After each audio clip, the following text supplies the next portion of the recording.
eternal and everlasting life, I encourage you to embrace my Lord and Savior, Jesus Christ. Rural. Really, ladies and gentlemen? Really? I got a new nickname for her. I call her BBJ. Not a BBW, BBJ. Bitch ass Boney Joni. What she said was just a thumbnail in the eye to the American people. While poor folks are running around here struggling, people like her are just making a mockery of it. We'll cover that. We're also going to talk about the burning down of a historic site. Some people want to know, should we take old historic sites that are controversial, bury them, or keep them as museums? We're also going to talk about Trump and him repealing an abortion law that helped women get abortions. And we're going to talk about a young lady who's caught up in a similar situation in Atlanta. That and so much more. I got a special guest. And the name of this show is The Claremont Show. Get ready, everybody. I'm up early for the dealers come out. Everybody is outside till the killers come out. You ain't eating, you just act full. I'm impactful. Dozen funerals in a month. I got that pull. I will give it to niggas in all rap forms. Ignatius out right now on all platforms. There she is, ladies and gentlemen.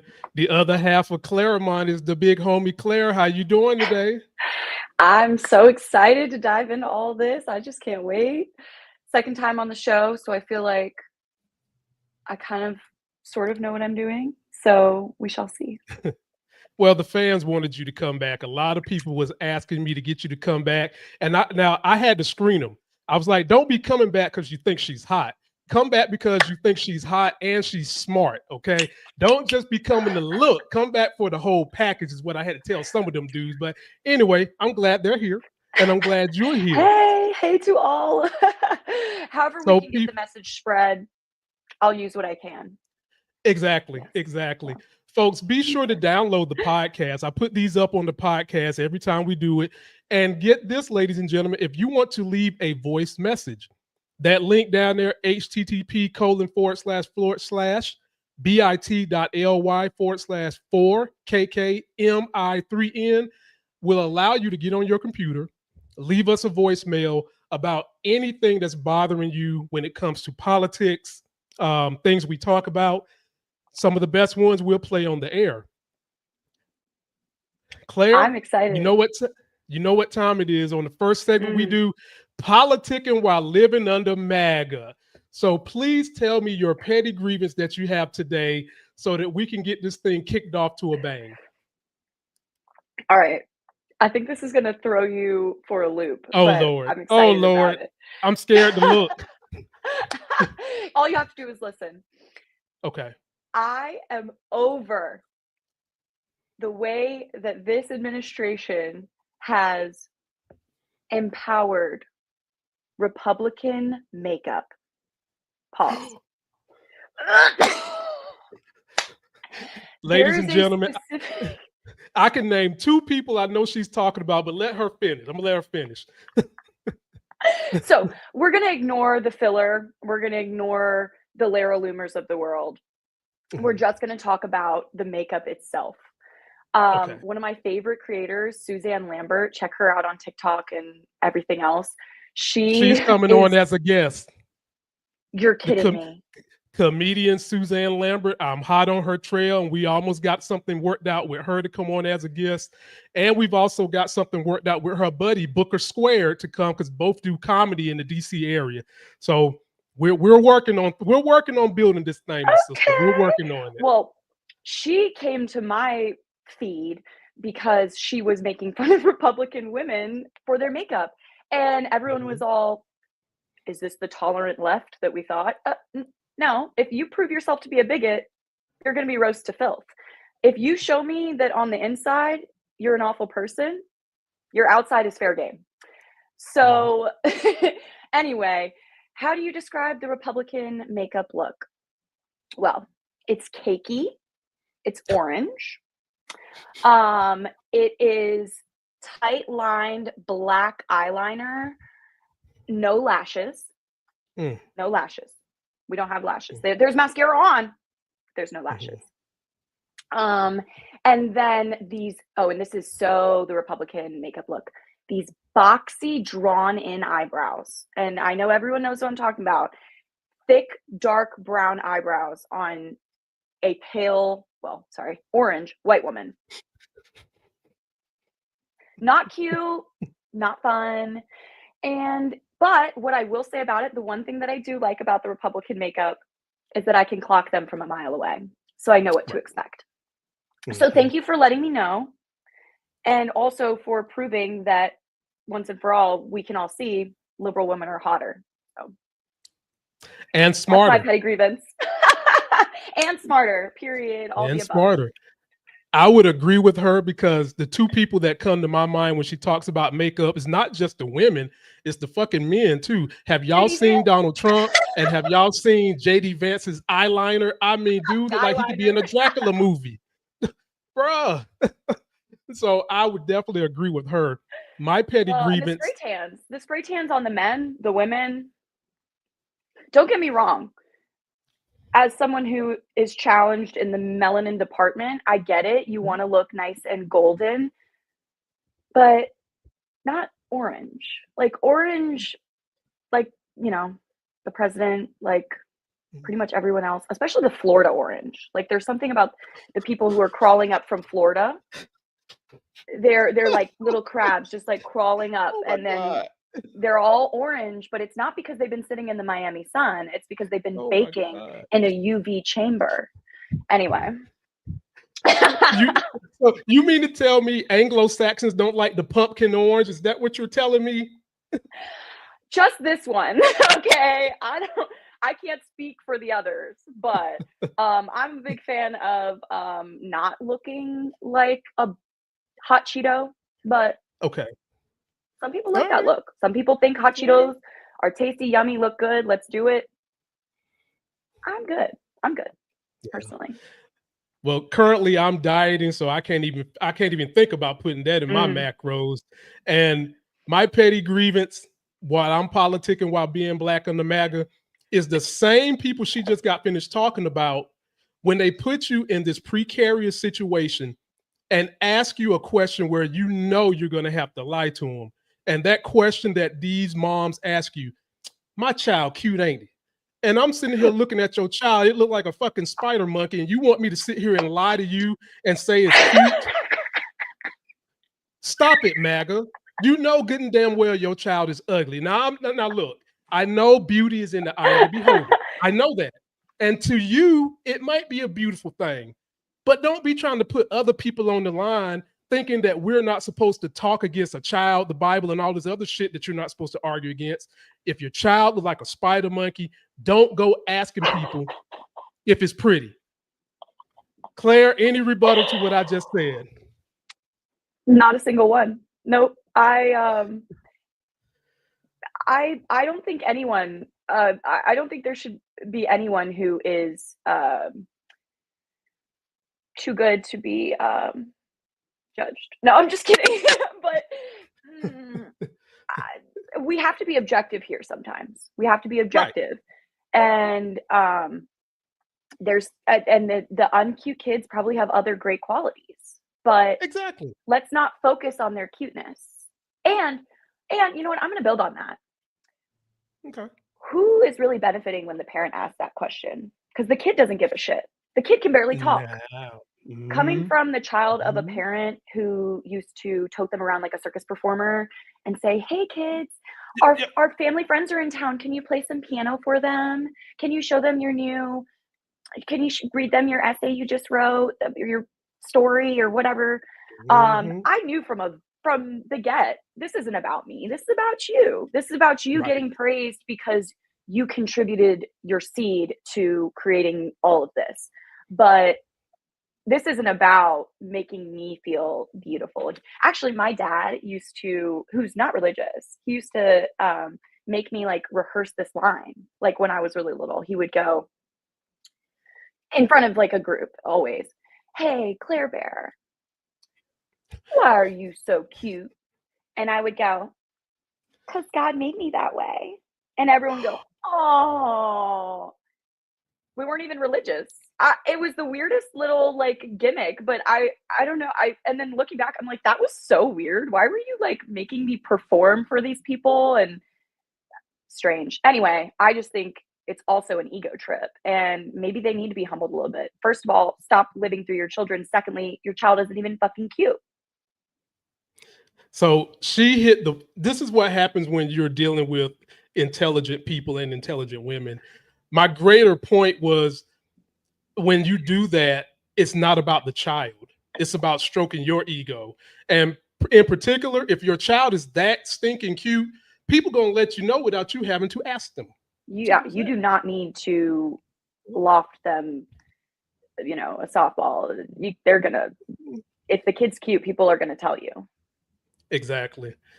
Well, ladies and gentlemen, be sure to post us your petty grievance. And if you want to leave us a voicemail so that we can hear it and play it on the air, the link is up on the screen. Be sure to download the podcast and be sure to go to that link just below it and let us know your petty grievances while living under MAGA. I have a little motto for our show. Whenever I do the Claremont show, I like to think of it like this, Claire. You let me know if you like it. The new school collaborating with the old school to get a better school of thought. You like that to put on a t-shirt? I would buy it. That's what we're all about, ladies and gentlemen.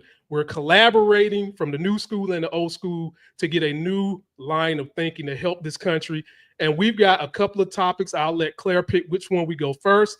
So number one, Claire, you've got a video of a MAGA dad and his progressive children, and the debate banter is unbelievable. We've got the plantation burning down. We've got this ideologue issue where people want to put Trump face on everything from $1 to a dime to Mount Rushmore. Hell, they want him on every church in the South. We got that. And we've also got Joni Boney Ernst saying we're all going to die. And then we've got my topic of Trump repealing the EMTALA law from 2022 that basically ensures that in red states where it's hard to get an abortion, that they don't allow abortions, even if it's life-threatening to the parent. Which one you want to cover first? Gosh. Yeah. It's like brownie or cake or shortcake, or I mean, it's all so fun. Let's start with the awful dad, because it'll really get me going. Okay. Well, ladies and gentlemen, Claire found a very, very dynamic Instagram poster whose parents are MAGA and the children grew up to be progressive. And we've got a little video clip here to give you guys a feel of what the conversation and the banter is like between them. So take a look at this and let us know if you think this contextualizes the epitome of MAGA. It's El Chapo's son is the one who made the deal. Right. Yeah. He said, bring my family, bring these 17 members of our cartel into your country, protect them, and I'll flip, and I will give you some information. Now, who knows if that... I thought he didn't get any. Huh? I thought, you said that they didn't. Please God, stop. man, I tell you. Why are you so mad? Quit being mad today. Talk at the wall. Hang on a minute. Dad, why are you so mad? Because you don't listen to shit. I listen to everything you say, and I try to engage in a conversation with you about it. No, you don't, and then you try to flip it. What? How did I flip anything? Just listen to it and shut your mouth. What? Listen to what? What I'm telling you. I am listening, and then I ask you a question about what you've said. No, then I want you to shut your mouth. Well, how is that a conversation? It's not. You just want to yell at me? I don't get a conversation. You can go if you want. Everything comes out of my mouth is absolutely wrong, and everything comes out of your mouth is absolutely right. No, not everything that comes out of your mouth is wrong, but when you say things that are factually incorrect, I have to tell you that. You and me are not talking about this anymore. Claire, take the wheel. Let me know what are your thoughts on this situation. Take the wheel, please. Jesus, take the fucking wheel, because wow, this fucking man right here on the screen that we see is everything that's wrong with America right now. He has the most civil, most eloquent children, and they are doing everything they can to engage with him and make sure that they understand his perspective and that they can find common ground. And every step of the way, and this is every video they have, I definitely recommend checking them out. It's the Necessary Conversation Pod. They're on TikTok, they're on Instagram. And it's a little controversial because the children stand 10 toes down in, we are still a family. We still love our dad. We still love our mom. Like, this is what we need to do in order to remain a family, is like have these necessary conversations. And then a lot of the people in the comments are like, this is not fair to you guys. You guys have made it very clear that you want to make this work. And your parents, mainly the dad, are spitting in your face every single time. And what he does at the end there, the dad, it's what he does in every video. The second that he gets pushed into a corner and he realizes that he doesn't really have any counter argument, he just goes, this conversation's over. He just shuts it down. And that to me is MAGA. It's like, I can only bullshit for so long until you've literally pushed me into a corner. I have no rebuttal. And now I'm just going to tell you to shut the fuck up or call you names or mock you. And it's just very immature debating. And it's really sad to see children gentle parenting their parents. I think the dynamics here are such a great example of a lot of millennials, Gen Z, and their interactions with boomer parents. And what's the other one? Gen X. Like this idea of, and it makes sense because the boomers' parents had that authoritarian parenting mindset, pretty much widespread. I'm the parent, what I say is law. You don't talk back, that's just how it is. And then they're expecting their millennial and Gen Z children who have been taught, hey, even if you're a kid, you deserve respect. Even if you're a kid and you're around an adult, you might actually have a more valid point than the adult. Like, giving kids the respect and autonomy that they deserve. And these are grown adults. These aren't even children. These are grown adults. But again, it's this, like, they think it's a immediate, I'm so sorry for the unnecessary pun, but trump card, where it's like, I'm older than you. I raised you. I know better. Point blank, period. And they can't fathom that, oh, maybe my child has had some experiences that are very different from mine that I could learn from. It's never about learning. It's about proving that what you already believed is right.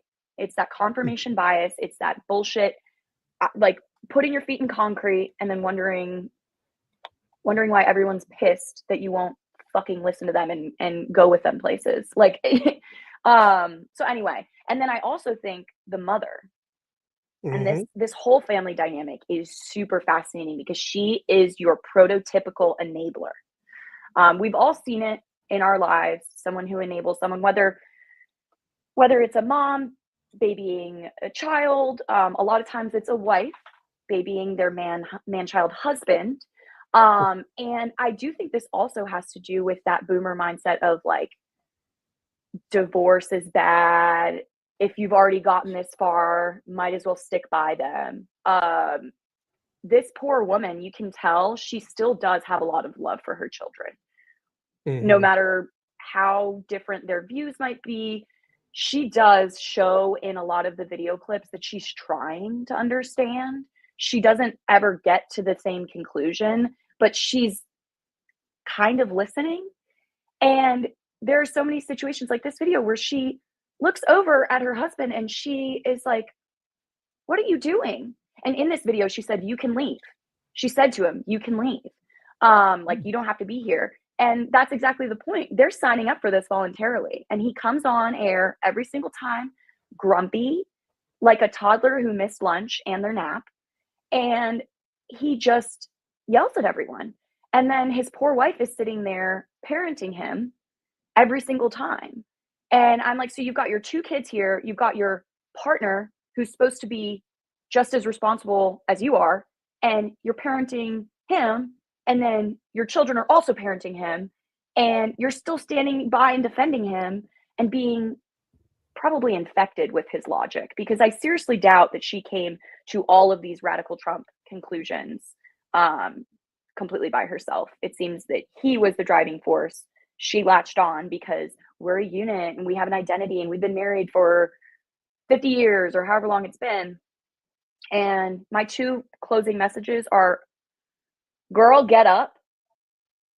If you are a woman and you have a man like this in your life, get up. You don't need him. I don't care if you've been married for 80 fucking years. You can still live a peaceful life without a toddler in your home. And then 2, if you are one of these children and it gets to a point where it becomes very clear that your parents are not receptive and they are using these opportunities only to make you look dumb or to prove their point, maybe isn't the worst idea to cut them off. And I think that's what's hard about this conversation is they still insist that this is my family. And I think a lot of people have done the opposite. They've shown me who they are, but MAGA, it breaks apart families. It really does. It's like a cult. I would say this is why this whole statement, "Make America Great Again," is prevalent, because they want to go back to that boomer age where white people just took orders, didn't ask questions, and kept on moving. Over the and they could course afford of a that house time, working minimum wage. A lot And of they're those like, oh, things, that was great. Let's go back there. And it's like, do you know what led to that? Social programs. Oh, how well, did they we get don't out of know. the Great They don't. Depression? And war. War also funded. Yeah, they don't. Claire, they don't know but about none of that stuff. That's not the part they're hearing. A lot of them No. just want to be. A lot of them just want to be told what to do, and then the men in individual households think that they can tell the people in their household what to do, and that no one should give any pushback. Well, since just because those they're an 60s old and white man, 70s, and that's what their right? grandparents did. So why can't my fucking wife do it for me? Why can't my dumbass kids do it for me? Well, it's not and fair. we've had the benefit of critical thinking and education that says kids can have their own mindset, that says you don't just blindly respect someone just because they're older than you, that says if you are a professional, just because you're dealing with someone who's older than you and that's family doesn't mean that they know more than you. And we are supposed to challenge things that sound unclear or unfavorable, which back in those days you challenged nothing. You would just take any lie that was thrown in your face and really, which they have tried to pass that down to a lot of their kids, and some of them took it and some of them didn't, like these kids did. And the other point, and then I'll get us to the next subject, ladies and gentlemen, sometimes your friends can be, your family can be your worst enemies, and your friends can be your best families. It's up to you to figure out what is that point where someone you care about, love, even not even family, but just love them in general, has crossed the MAGA line for you.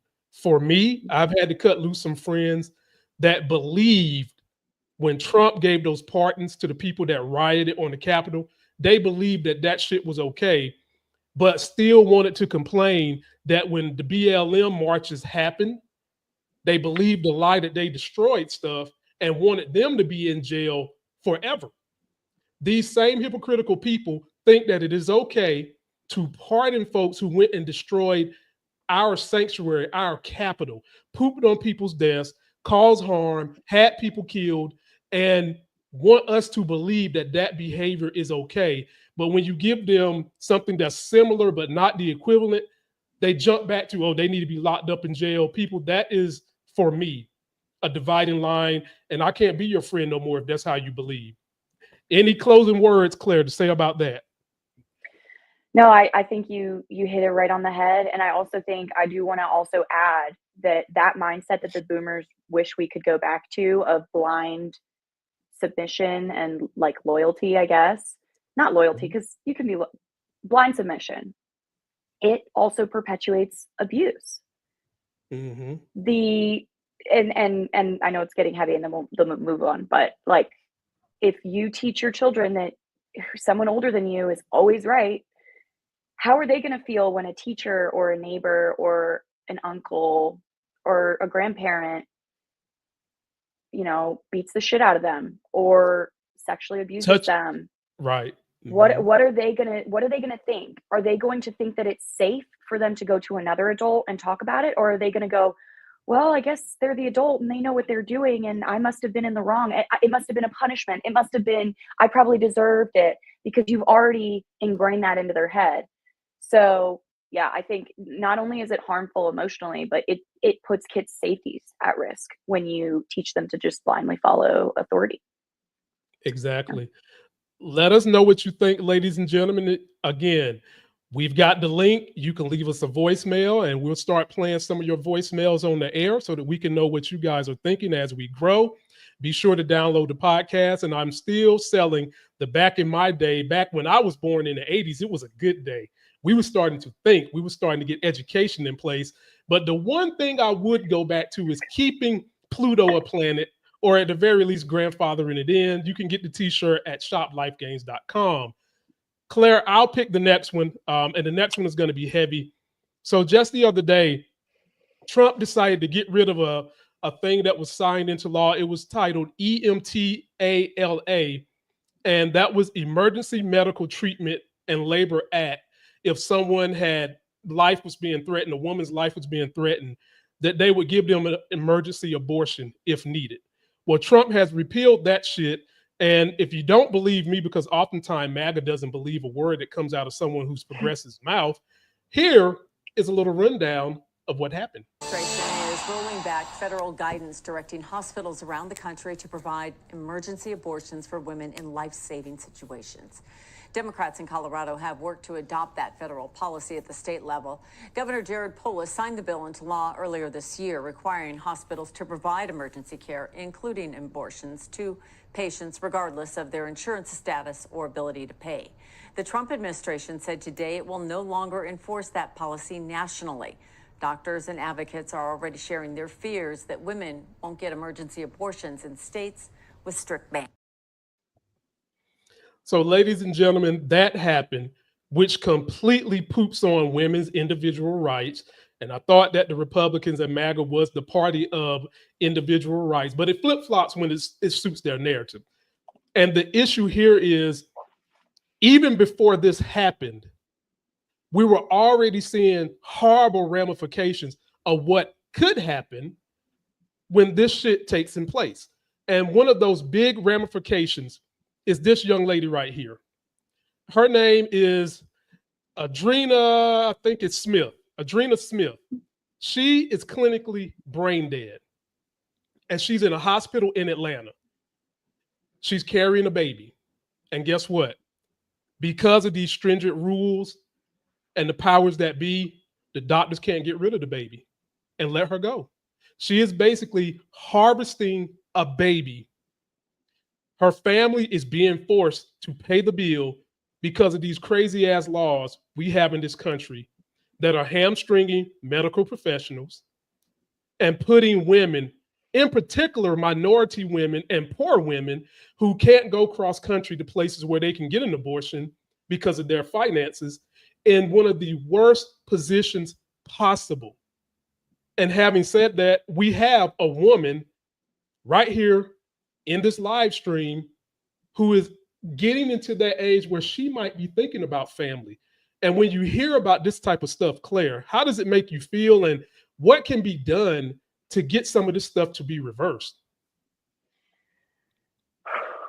It's heavy. Yeah, so I think this is what's happening right now is a great example of the fact that restricting abortion care hurts all women who want to have families, women who don't want to have families, women who have been trying for a really long time, have gone through IVF, have gone through years and years of miscarriages, and they finally have a baby that is viable. And then all of a sudden it becomes an ectopic pregnancy, and it's either their life or the fetus's life. Right.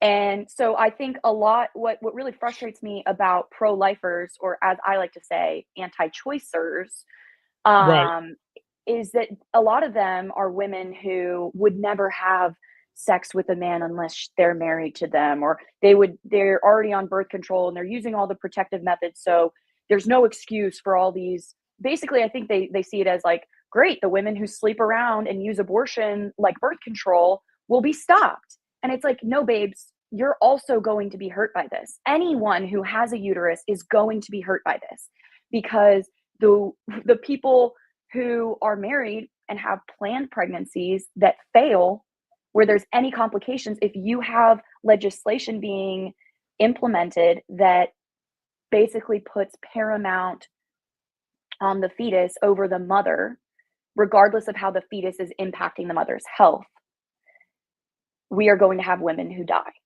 We're going to have women who planned pregnancies and died. We're going to have women who were raped and died. We're going to have, believe it or not, because people don't like to talk about this because it's tough, we're going to have children who either have to give birth or, go through, there's really no other option. Give birth, I guess. But people don't like to think about the fact that 13-year-olds can get pregnant, but they can. And it actually does happen all the time in the US. And people will write that off as, oh, it's just a one case. It doesn't fucking matter. For that 13-year-old, that's her whole life. That's her whole life being stolen away. And then for this particular example, it's a great example of how, if abortion bans and restrictions continue to go the way that they are, and actually where we already are, women do not have the same rights as a corpse. They have fewer. And the example that I love to give, because to me, everyone has like a different angle when it comes to the abortion issue, whether it's when does life begin? Is it the heartbeat? They talk about viability. Can the fetus survive outside the womb? They talk about all these different like nuanced things. For me, it comes down to bodily autonomy. For me, the example that I heard that made me say, screw all of the debates about when life begins. Even if you are a fully formed, conscious adult human, you don't have any rights to my body and my organs. And the like hypothetical that's great for this is if I drink a fifth of vodka and I go drive around and I hit Lamont with my car, and Lamont goes into a coma and is going to die unless he gets a kidney, and I'm sitting hanging out in the hospital with, minimal injuries, there is nothing legally that anyone can do that would make me have to give my organs to Lamont. Nothing. Claire, you better hush before MAGA decides to make that a law. That's what I'm like. How? And the MAGA people are actually the ones who usually are against organ donors, organ donation or whatever. Right. Most of the people I know who are organ donors are progressive or lean left. So it's like, so you guys understand what it means to, even in death, have control over what happens to your body and how intimate and important that is. And this woman is dead. She is brain dead. And a lot of people don't realize the difference between brain dead and a coma. They think of this as just like a woman being in a coma. Her body is mostly regulating itself and she just has this fetus in her. No. She's brain dead. Her brain stem isn't working properly. They have to manually breathe for her. They have to manually put vitamins and hormones and nutrients into her body just to keep her alive. They need round-the-clock nursing care. And the family has to watch as their daughter, who they've already accepted as dead, rots in a hospital bed because of a fetus that they don't know, have never met. And they have made it clear that they want to pull the plug, that they want to put her out of this misery because she is not herself. She's not capable of doing anything that, makes us alive, human. Right. And again, if she were fully dead, not just brain dead, and we're not an organ donor, they couldn't use her body for anything. But because there's a fetus in her, nothing we can do. Right. It's disappointing. It's disgusting. And it's dangerous. There are women who are going to die because of these things. And I'm tired of people acting like, me and my family, we do things the right way. We got married before we had our kids and we're financially stable. It doesn't matter. If there's any complications and it becomes the mother's life or the fetus's life, these laws are going to choose the fetus every time. Okay. Ladies and gentlemen, on this show, we try to fact check everything. And I'll get into my tirade about why abortion is bad, why men need to start stepping up and supporting women in their plight. I fact checked something for Claire. And Claire, this is going to blow your mind. But MAGA, when I show this to her, watch how she behaves when she gets the data. Claire, you mentioned that you think that probably the majority of people that are organ donors are progressive, correct? Wrong. Based on available data, Republicans are more likely than Democrats to be registered organ donors. A December 2022 YouGov survey found that 47% of Republicans reported being registered as organ donors compared to 38% of Democrats. Well, anyway, okay, great. But what does that have to do about somebody's quality of life when they're fucking living? And here I go talking about what's going on. And we accept that data, ladies and gentlemen. Hey, we're wrong. We accept that data. Data is the data. Yeah. And I, I still stand by my point because that doesn't completely dismantle it, but I won't repeat that point again. Yeah. And I was, kind of thinking on my feet, surmising, but yeah, if you're presented with contradictory evidence to what you already believe, you should maybe absorb it and adjust. Like, it's not that hard. You've seen it in real time, y'all. Yeah, that's what we do here, ladies and gentlemen. That's what we do here. And in terms of abortion and that poor girl, I always have to get people on, why is it that the people who don't want women to have choice, why are they feeling that way? And when you start thinking about that, it goes back to the people controlling Republicans and MAGA.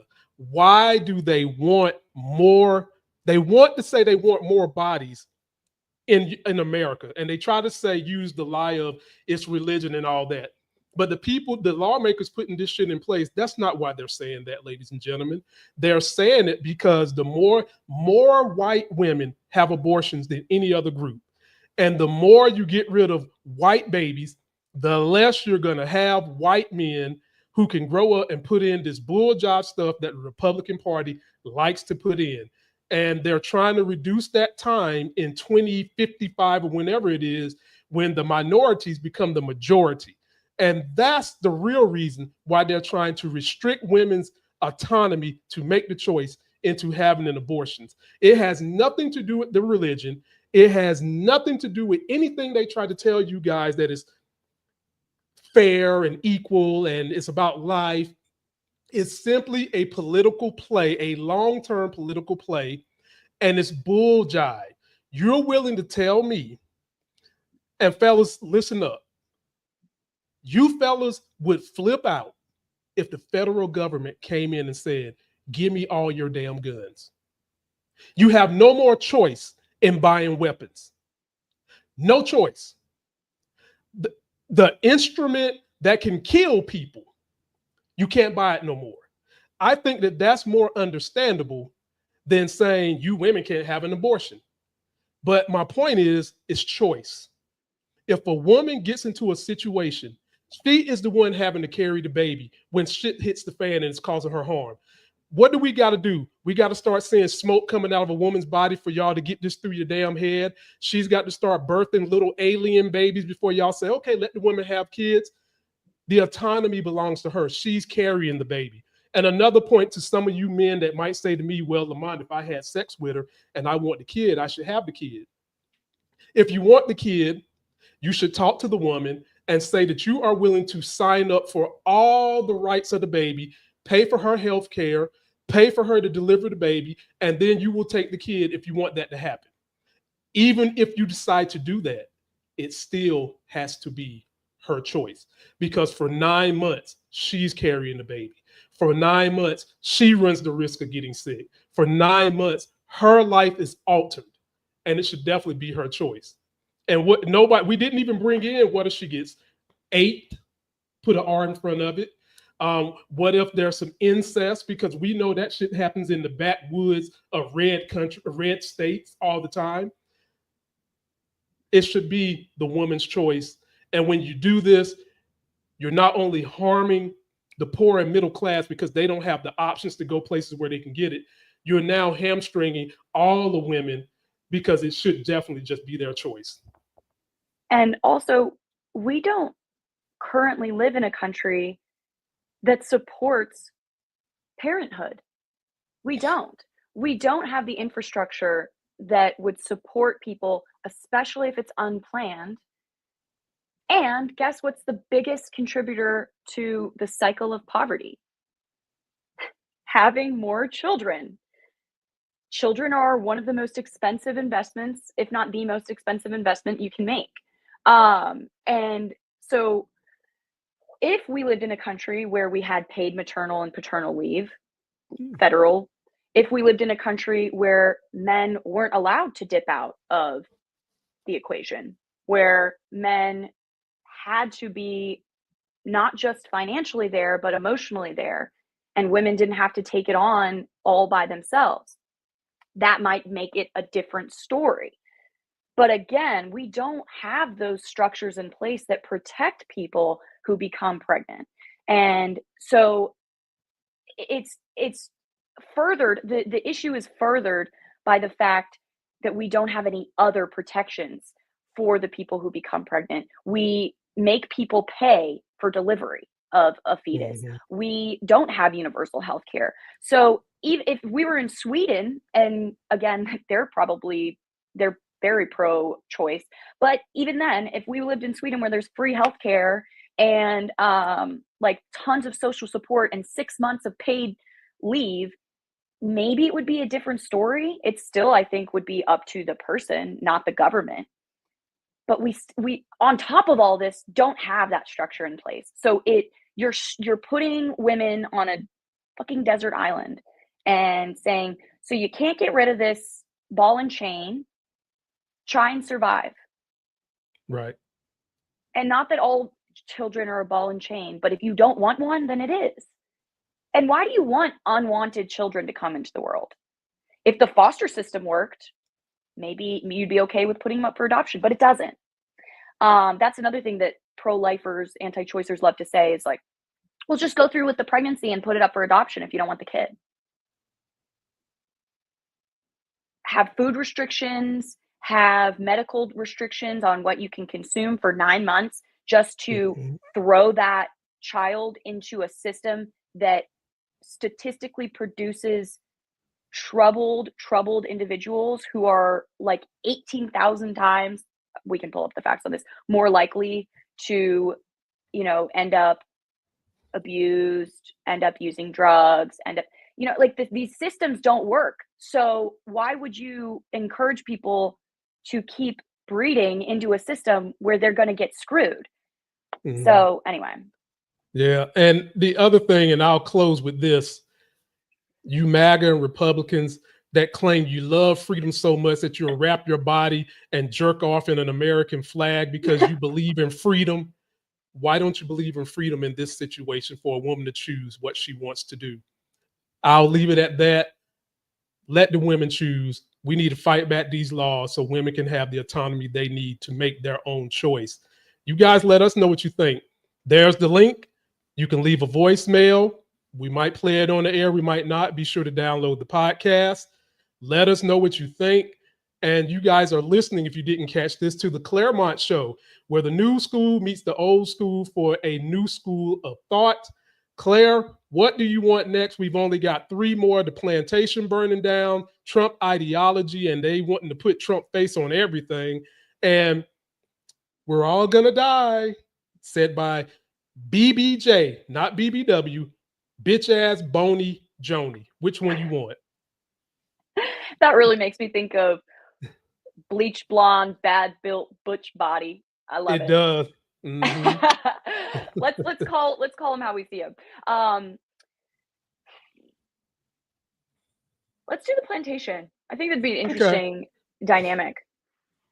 All right, Us. ladies and gentlemen, we had a plantation burn down maybe about a week ago, the Naughty Way plantation. I've got a clip of it so you guys can know exactly what we're talking about. And we'll lead in with Claire starting her thoughts on the situation with plantations, old relics, and what we should do with them in the future. Nottoway Plantation in White Castle has been declared a total loss after a massive fire yesterday afternoon. Officials are now working to clear the remains of the historic site. Jordan Ponzio joins us live in Naperville Parish as that cleanup continues. Brittany, it's now been over 24 hours since that fire started, and the fire marshal's office is here currently investigating the cause of that fire that completely destroyed the Nottoway Plantation mansion. That fire started a little after 2 p.m. yesterday in the south wing of the mansion. 10 different fire departments responded to the fire. After the first couple of hours, it seemed that it was contained until high winds caused it to re-spark. I was out here this morning through around 1 o'clock, and the White Castle Fire Department were still dousing the structure with water as hot spots kept arising. I spoke with the parish president, Chris Daigle, today, who said the 166-year-old plantation did not stand a chance against this blaze. Ladies and gentlemen, when you oftentimes hear the term antebellum, and the term antebellum just refers to relics that were left behind before the Civil War, kind of like slavery relics back from that era. And this was a plantation that comes from that era, and it burned down. And Claire wants to drop on you guys the idea of a couple of things to get you thinking. So Claire, what do you think about this plantation and it having burned down, and what should be next? Yeah, so to start, if you look this plantation up on Google and you click on their official website, it's called Nottoway Resort. And their description headline that you see is Nottoway Resort, a AAA 4-diamond property and a member of Historic Hotels of America, is the home of the South's largest existing antebellum mansion. Okay. Then you scroll down and you're going to see book weddings, book rooms, events at Nottoway. So it has been marketed as this luxury resort where you can go and relax and enjoy your time, and also was one of the largest plantations in Louisiana at the height of sugar production in the early 1800s. And it's been passed down and rebought through many, many families. But all that to say, there are other plantations in the US that have rebranded themselves so that it is an educational experience, and the focus is on the quarters of the enslaved people, and also on the real history, where they will make, statues that honor the enslaved folk who perished, spent their entire lives in servitude, built the beautiful big White House that everyone wants to see and everyone wants to take photos of for their fucking wedding. And so it really makes me think about also the conversations behind memorials, behind Confederate monuments.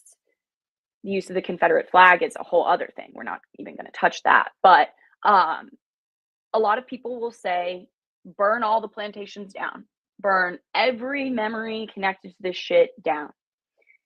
Other people will say, use it as a lesson. Keep these around so that when people are learning history and it sounds so foreign to you, the idea of slavery, the idea of hundreds of years of imprisonment, it can be hard to grasp when you are born into a world like this, to envision a world like that. So maybe seeing it in real time and seeing how it would have been for the enslaved people, not the plantation owners, could be a positive educational opportunity. But it's tough, and you see the same thing with debates over things like Auschwitz in Europe. There were a lot of debate, like, should we just wipe this shit out and get all these memories gone, this horrible death camp? But how many people go there and see it and go, wow, this shit's real. Like, this shit happened. And so it's really tough. I personally stand on the side of restore, but make it accurate, make it real, tell the truth, make it an emotional, dark, deep place to reflect. But never, ever make it a fucking luxury resort. Never make it an experience of come here and enjoy your time and sit back in the grass and have a picnic. That is objectively wrong. And that's what this plantation did. They totally marketed themselves that way. And then it burnt down. And people were like, oh, the souls are free, however they interpreted it. But Lamont, I would love to hear your perspective on this. What do you think we should do with these harsh reminders of a very ugly past? I feel like, how am I any different from MAGA and hardcore Republicans that want to take this type of education out of the history books if I want to get rid of and knock down these type of relics? I'm not. You can keep these relics as museums, as places to go visit that are a reminder to people exactly what this country went through. And history is fascinating. Yeah, history is fascinating. And we love to see things that have been here or been around for 200-300 years. Hell, my favorite turtle on the planet Earth at the Greensboro Science Center is about 200 years old. And I love to go see him whenever me and my daughter get a chance. Now, he was living during the kind of the Civil War era, but do I want to kill him? No. I want him to be a relic that we see and say, he's got history. We can use these type of things as teaching moments for history. Yeah. And I think they should be made history.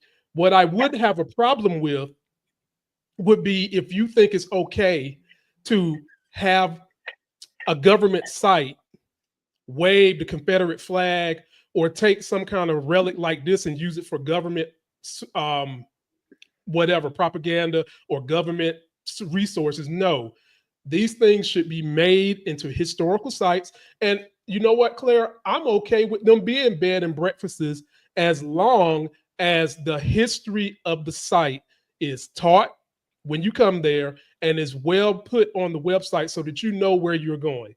But businesses are not going to do that. Most of them are not going to do that because they know that they will be catering to either one side of the spectrum and not getting them all. But at the end of the day, we're trying to make this country a better place. And we're never going to get there by trying to erase, whitewash, and get rid of the history that currently you Republicans and white men that are in power feel like we should get rid of, because it makes you look bad to think that your forefathers behaved like this.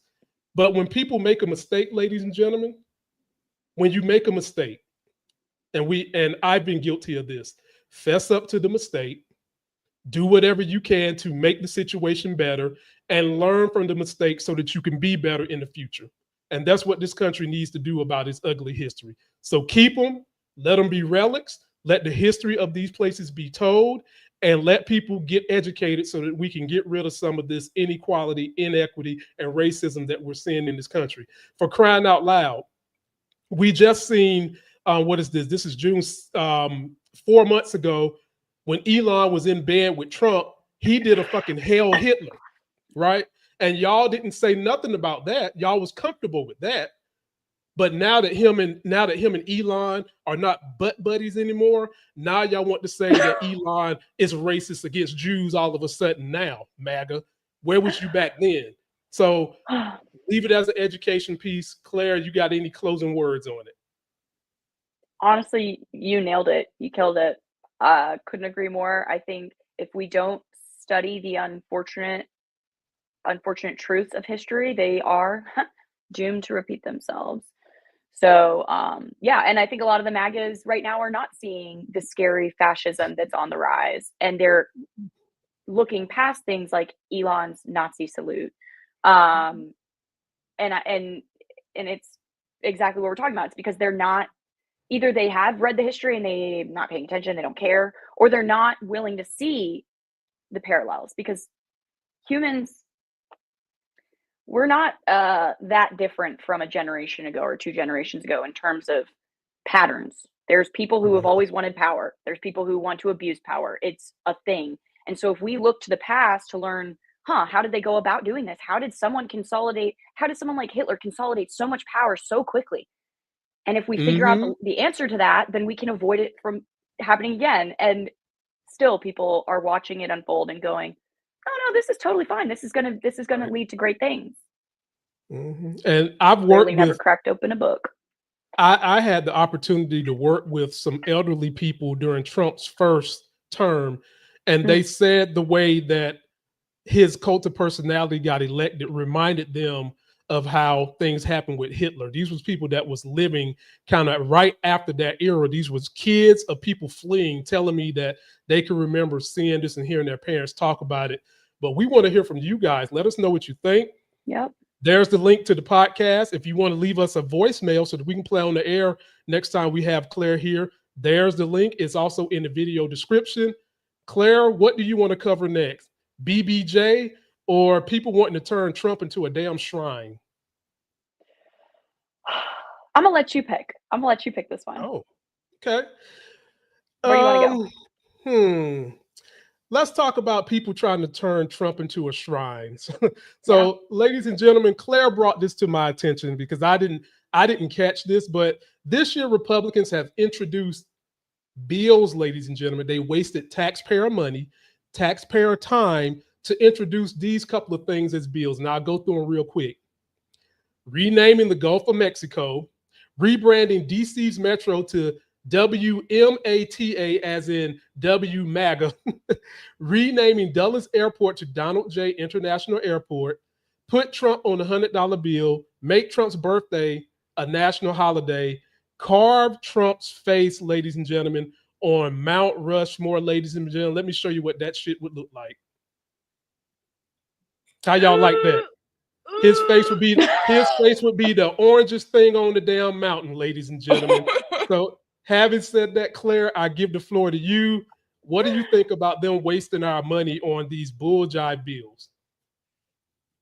Well, I think it's really funny, honestly, how many Republicans use their Christianity and weaponize it. And they're forgetting one of the most important 10 commandments. Don't worship or idolize anybody else. I don't know the exact phrasing of it. I forget. It's been a long time since I took biblical theology. I think you're muted, Lamont. Oh, yeah. No worries. But yeah, so it's wrong to idolize pretty much anyone, especially if you're a Christian. You're not supposed to do that. It's like rule number 1. And yet they're going out of their way to make it known, clear and known to everyone that they worship him like a god. And that they're wasting our fucking time. People are out here dying. People can't afford groceries. People are struggling. And they're wasting trees and ink and fucking taxpayer dollars in order to talk about this bullshit. I mean, when the Gulf of Mexico shit was going down, I saw a tweet that was like, the Gulf of distract everyone so that we can't focus on any real issues. And that's exactly what this is. It's Trump doing a power trip and wanting him to be the main conversation every single day, 24/7.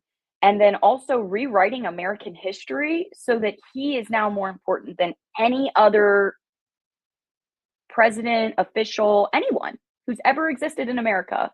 He and his followers with their bruised knees going around, and they're not even, I mean, some of these bills were on a very small scale that they, like, it was like local governments and stuff. And they still, like, they might not even know Trump, but they're so fucking obsessed with him that they're going to go out of their way. Oh, what does my community need? What do we need to work on? Well, obviously, we need Trump on the $100 bill. What? How does that change anyone's life? How does that, hey, guess what, MAGA? Most people can't even have access to $100 bills anymore because they're fucking broke. So let's not dick around and talk about hypotheticals and, oh, how could we make things, how can we worship him properly? How can we say his name more and make him more of a nuisance to society? And instead, let's put some energy, resources, efforts into things that actually impact people's daily lives. I might shock you with what I'm gonna say, but I'm gonna say it like this. In this moment where things are so critical, I don't think we need to be wasting time trying to figure out, nobody's time in the government trying to figure out what we're going to put Trump's name on. Most of these things happen after a president has had his term in office. And yes, I guess people are basing this on his first term, but he's in office now. So at least let us get through the business of helping the people now. Let us see what he's going to do before we idolize him. Right. And then if you want to give the man a street in your municipality, you have all choice, all clarity to do it. If Congress wants to give the man a space on Mount Rushmore and you can get it through as a bill, by all means do it. But now is not the time, ladies and gentlemen. Exactly. Now is not the time. And it's hypocritical of Republicans to always talk about fiscally conservative when you're wasting money on this bullshit. Wasting money on this bullshit when you're always running your mouth to everybody else about being fiscally conservative, when we know good and damn well the powers that control your party aren't fiscally conservative. All of a sudden now they want to increase the debt limit for Trump, but then when Democrats get in office, they're going to want to say we need to shrink the shit, or we need to fix it, or we kicking the can down the road for our kids. What Elon Musk has been saying the last 2 days since him and Trump ain't butt buddies no more. Better time can be served than trying to figure this bull jive out for helping the American people. And I'm in the camp of, if you want to do it, by all means do it, but do it when it's in a more timely manner, when the man is out of the office and his presidency has been concluded. For all we know, he could incite another riot. And then why would you want to spend the money to take down something you already spent money to put in place? We don't know what his crazy ass could do before now and then. So I would just say, if you want to do it at the appropriate time, spend your resources wisely currently, and keep doing the business of the people, which is supposed to be making everything better for the quality of life of Americans living here. That's all I got to say, Claire. I think you, once again, nail meat head. Yeah. The memorial is about memorializing. It's about someone's usually dead. So let's talk about this once he kicks the can. Hopefully. Well, she said that, ladies and gentlemen. And I'm gonna stand behind her. She did. She knocked on some wood. Yeah, me neither. I would never wish ill on anything, ladies and gentlemen. No, not even. Let us know what you. No. I wouldn't even have wanted to kill him. Yeah, right. Post your comments, ladies and gentlemen. You can download the podcast. I'll have this up on the podcast tonight. You can go to Claire's channel, her TikTok. Her link is in the description. She will get a copy of this, and you might see some clips on her channel. And if you want to leave us a voicemail, please, by all means, come on over here. Click on us. Leave us a voicemail. We would love to hear from what you guys have to say. Last thing we got for you all, I think, is Claire's new favorite politician, BBJ, bitch ass Boney Joni Ernst, ladies and gentlemen, stuck her foot in her mouth the other day and 10 toes popped out. Here's a clip. Y'all have heard my opinion of it. I'm going to let you hear what Claire has to say about it, because like I said, the motto of our channel is the old school collabing with the new school for a better school of thought. You've heard the old school of thought from me. Let's get the new school of thought after we watch this clip. So people are not, well, we all are going to die. So for heaven's sakes. Hello, everyone. I would like to take this opportunity to sincerely apologize for a statement that I made yesterday at my town hall. And I'm really, really glad that I did not have to bring up the subject of the tooth fairy as well. But for those that would like to see eternal and everlasting life, I encourage you to embrace my Lord and Savior, Jesus Christ. Rural health care in your home state. They're going to vote for tax cuts for Elon Musk, other billionaires, richest people on earth, and they're going to cut Medicaid, which again, for Joni Ernst in rural Iowa, actually provides an enormous amount of funding for health care in the state of Iowa, and she decides she's going to a cemetery and talk about the tooth fairy. Young lady who is getting ready to start your journey in life in terms of career, and you're going to be thinking about Medicare and things like that, those type of things that we have paid into, ladies and gentlemen. She's currently paying into it too when she works. The Social Security I'll never get. Hopefully we'll figure out something so that you can get it. But you've got a long road. You've probably got about 60 years before you have to even start thinking about that. And when you hear that this is happening now, and it doesn't truly affect you other than just taking money out of your wallet that goes to someone else, and you hear this woman who feels like she's so emboldened with power that she can placate the American people, what does that make you feel? Pure, unbridled. So I just, the condescension, the audacity, the gall of this woman. And then to follow up her super fucking rude commentary that is so dismissive of the very people she's supposed to represent and protect. And then to follow that up with, by the way, you should follow the teachings of my Lord and Savior, Jesus Christ. Well, guess what, bitch? I prayed to Jesus and he's not giving me health care right now. So what do you want me to do? Like, but besides that, everybody in this country doesn't believe in your Lord and Savior. Hell, I would beg to differ that most people wouldn't want to believe in your Lord and Savior, who would tell you to take away health care, to give some billionaires another yacht so they can have them another jump off to have sex with in the Atlantic Ocean some damn where. But I'm sorry, Claire, finish what you were saying. No, period. Exactly. And it's just a good example of like, your, like, be conscious of your local elected officials. Because a lot of people only vote in the presidential election. They don't give a shit. They don't monitor anything local, anything state level. She is the talking piece for the people of Iowa.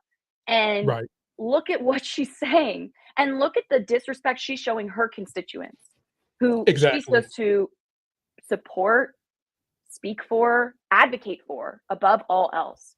And I think it's also a great example of why I don't know how directly correlated she is to this, but how lobbying and how the corruption of putting corporations and billionaires first has led to a misrepresentation in government of the people who are affected most by government, the people who need healthcare the most, the elderly, the sick, the people who have already put in 60 plus years in the American economy trying to make ends meet.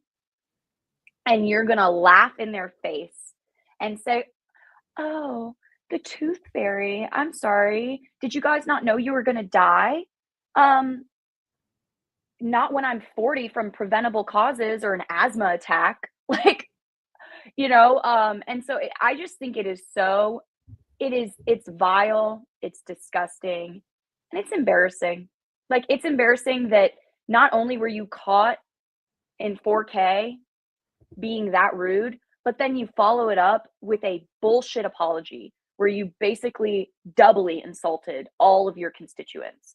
So I think sometimes, actually not sometimes, 99% of the time, Republicans tell on themselves.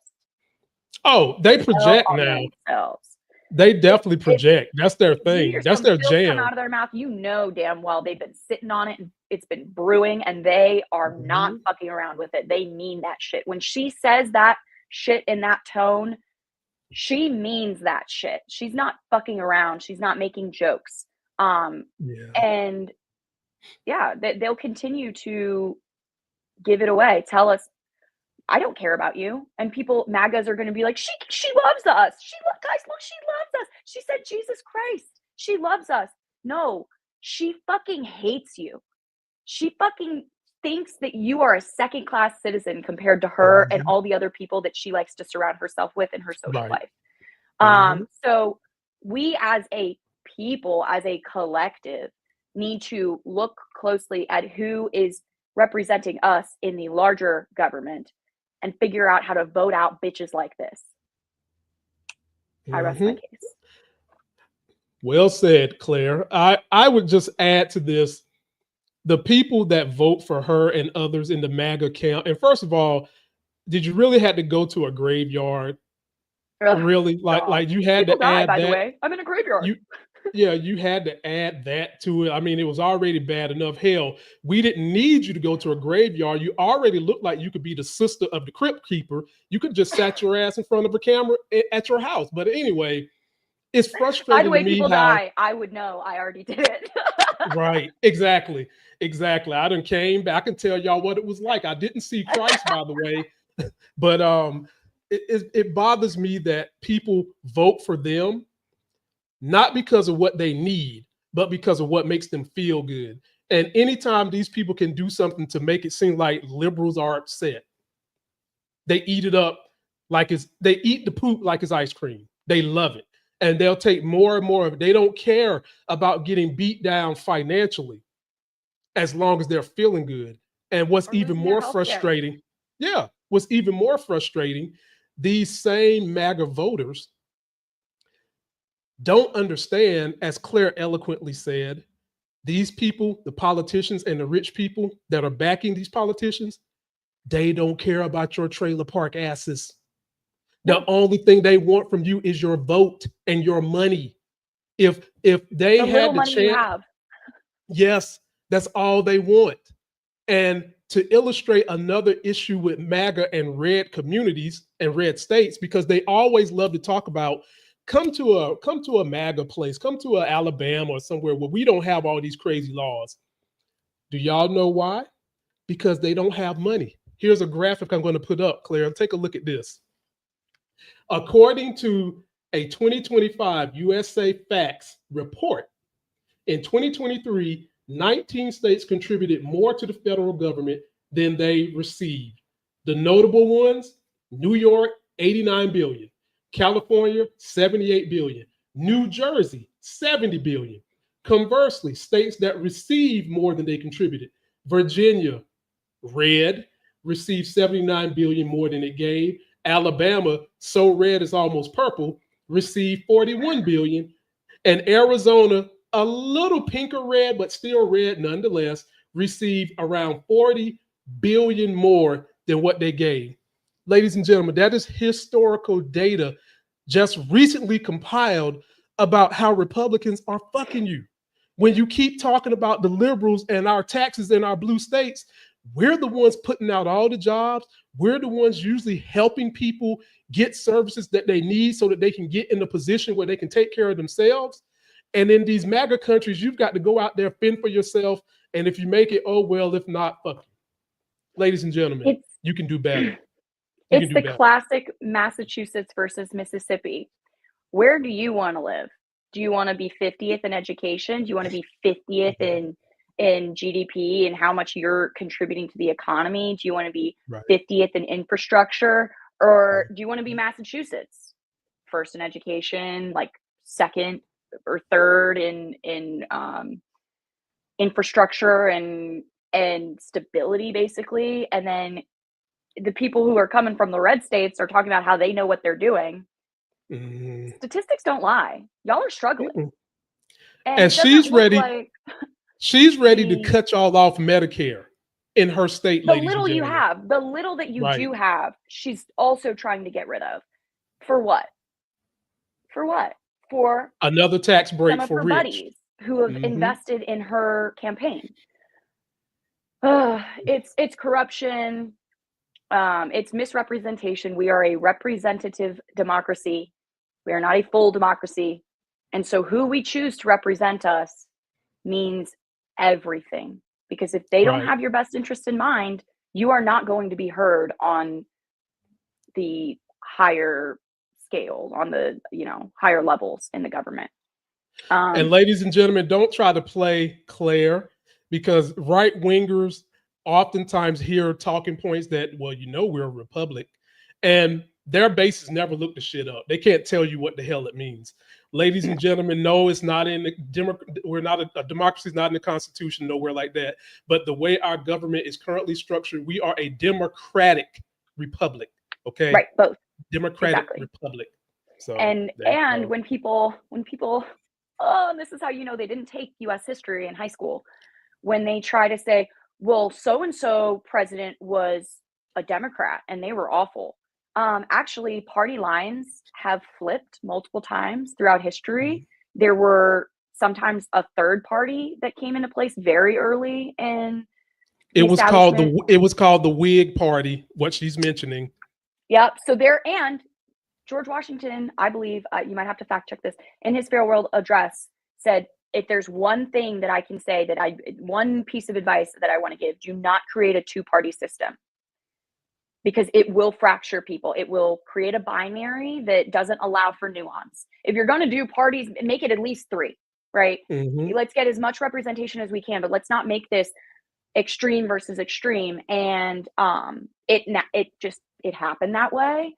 But when people try to use the specific word Democrat or the specific word Republican and try to intertwine it with the definition of a democracy, the definition of a republic, all this shit, I'm like, y'all, we're getting way too technical here. There's so many layers to this history and how we now have come to the two-party system that we have. It is the result of hundreds of years of development and flips and switches between progressive and conservative and Republican and Democrat and the Whig Party. And it's so much more nuanced than people like to think. And I just love it when people are like, oh yeah, the people who wanted slavery, they were Democrats. I'm like, yeah. Well, ladies and gentlemen, all she's doing is letting you know we're smarter than that and we don't fall for that. And for all of you that showed up, we want to thank you for coming. Again, we want to hear from you so we can play this on our show. Leave us a voicemail at this link that you see right here. Be sure to download the podcast. Be sure to go over and check Claire B's TikTok. So Claire, what are you going to be doing the next couple of days to entertain the people that are going to come see you?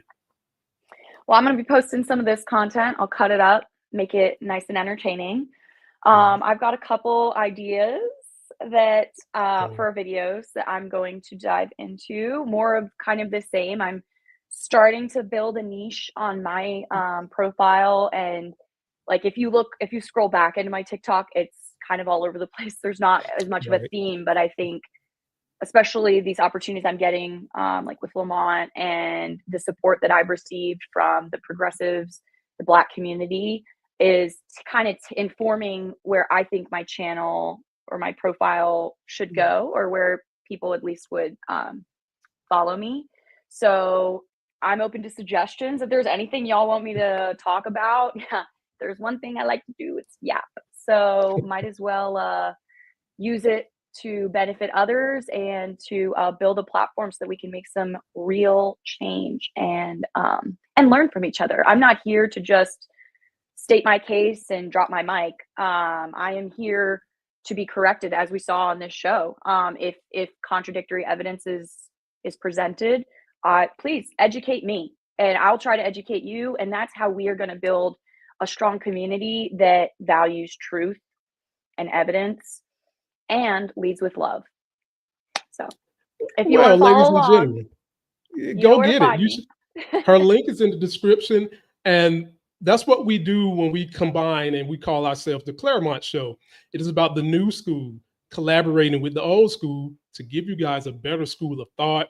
Claire, thank you for wanting to take this journey with me. Claire knows that this was a complete 360 from the old content that grew my channel, and still was willing to give the platform to come and talk to me as I'm having to grow this new section of my channel. I just want to say thank you for being a weekly guest and helping this thing grow. And sky's the limit for what we feel like we can do, ladies and gentlemen, to help educate and inform people to make better voting decisions. Don't forget to like the video, comment, subscribe. Download that podcast again, ladies and gentlemen. That's the link. And the link just below the podcast is where you can leave us a message. We hope to hear from you soon. And until that next Sexy as Hell video, we're out.